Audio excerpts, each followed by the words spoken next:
हमारे सारे पाठकों को प्यार भरा नमस्कार।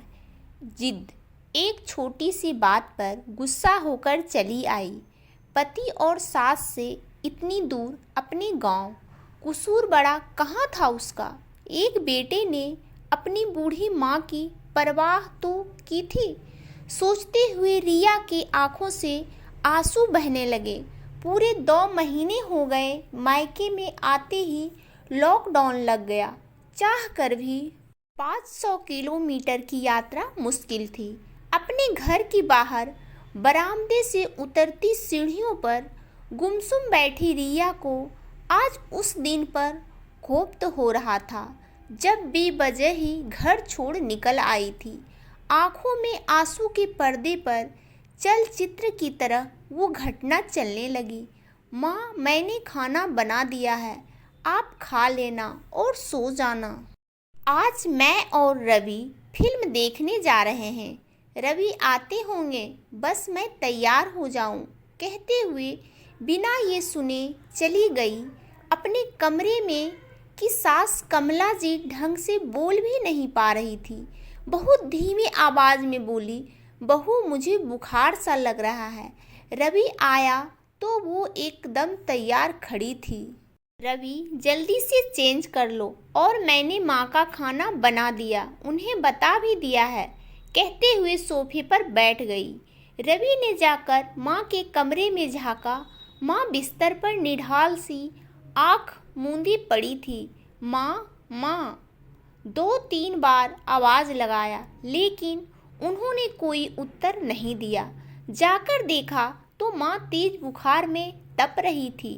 रिया, रिया, हाँ कहो। माँ को तो बहुत तेज बुखार है। अच्छा तो मैं दवा दे देती हूँ, हमारे जाने में आधे घंटे का समय है, तब तक बुखार उतर जाएगा।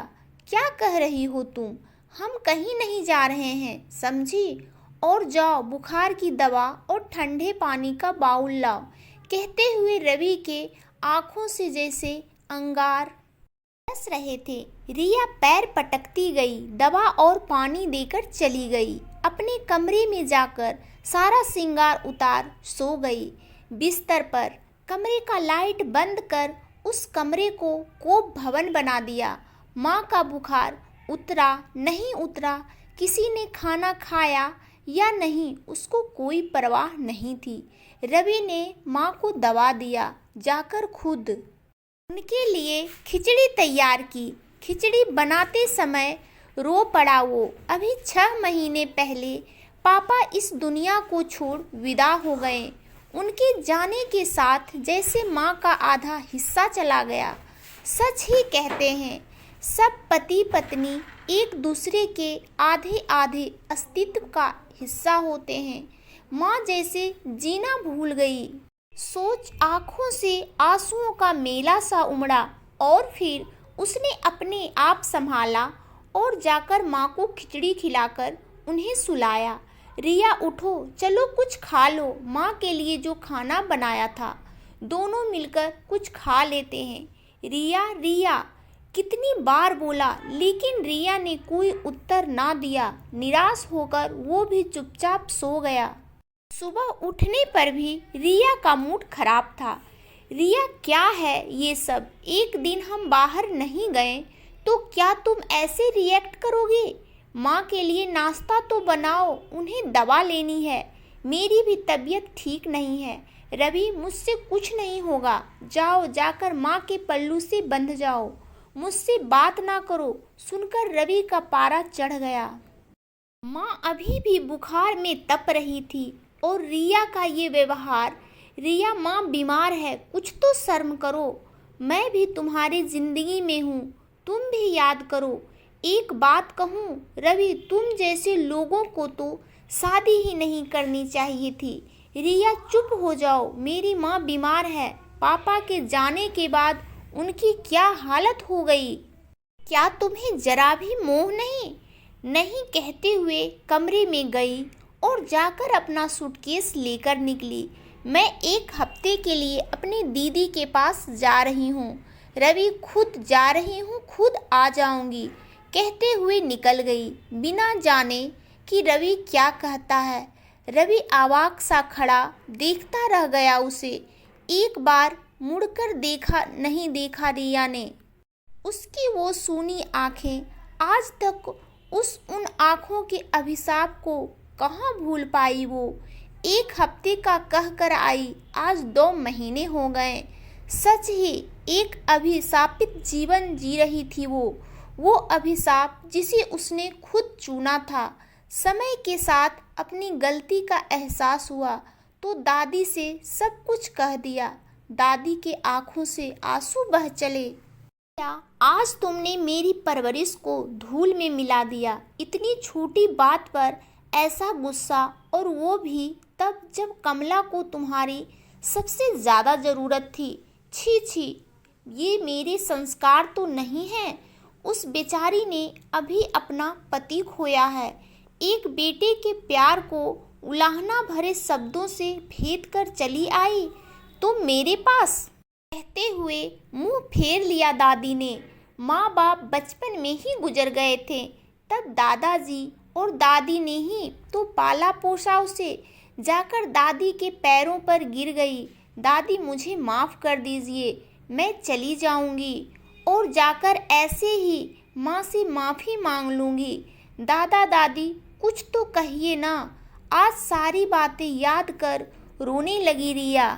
अतीत की गलियों में भटकने के बाद होश आया तो देखा दादाजी और दादी नहीं हैं। घर के सामने बगीचे और इर्द गिर्द देखा कहीं नहीं थे। तभी गौरी ने बताया, जिज्जी वो दादाजी और दादी गाड़ी लेकर कहीं गए हैं सुबह सुबह, और हमको कह गए विधि से नाश्ता और खाना पकाने को, शायद कोई मेहमान आने को है। अच्छा कहकर बाथरूम में गई। नहा धोकर मन से ताजगी आई और शरीर में जैसे जान। बाहर निकलते ही सामने रवि को पाया। आँखों से आंसुओं का एक सोता सा फूट पड़ा। रवि मुझे माफ़ कर दो, मैं कितनी गलत थी। अब मुझे समझ आया मैंने जो पाप किया, जाने उसका प्रायश्चित होगा या नहीं। लेकिन मैं माँ से भी माफ़ी मांग लूँगी। वो नहीं देंगी माफ़ी, तब भी मैं उनसे माफ़ी मांगती रहूँगी। कभी तो मेरे पाप धुल जाएंगे। कहते हुए बिलख पड़ी। तुम्हारे पाप धुल गए बिटिया। इतने आंसू मेरी बहू बहाए ये मुझे मंजूर नहीं। सासू माँ की आवाज़ सुन रिया चौंक पड़ी। जाकर उनके पैरों पर गिर पड़ी। कमला जी बहू को उठाकर गले लगा लिया। तू बेटी है मेरी, बहू नहीं। यही कहकर ले गई थी तुझे, और आज भी लेने आई हूँ। बेटा चल, अपने घर चल। हाँ, लेकिन इस बार बहू बनकर नहीं, बेटी बनकर जाना रिया। इस बार की गलती मैंने माफ़ कर दिया, अगली बार का नहीं। और कमला बिटिया के साथ कोई बदतमीजी हुई तो मेरा मरा मुंह भी नहीं देखने दूंगा तुम्हें।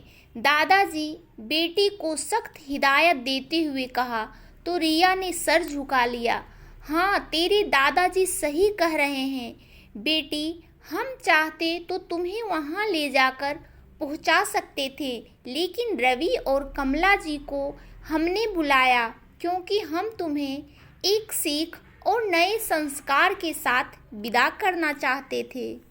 दादी ने पोती को समझाया तो पोती दादी के गले लग गई। 1 दिन बाद बेटी को फिर से विदा कर दादा दादी के आंखों में आंसू थे। पोती को बिछोह का दर्द तो था, लेकिन अपनी गृहस्थी, अपने पति और अपनी माँ रूपी सास से पुनर्मिलन भी था। तो दोस्तों, मेरी ये कहानी आपको कैसी लगी हमें कमेंट करके ज़रूर बताएं, और कहानी अच्छी लगी तो इस कहानी को लाइक करें, इस चैनल को सब्सक्राइब करें, और आप सब अपने जीवन में बहुत बहुत बहुत खुश रहें। धन्यवाद दोस्तों।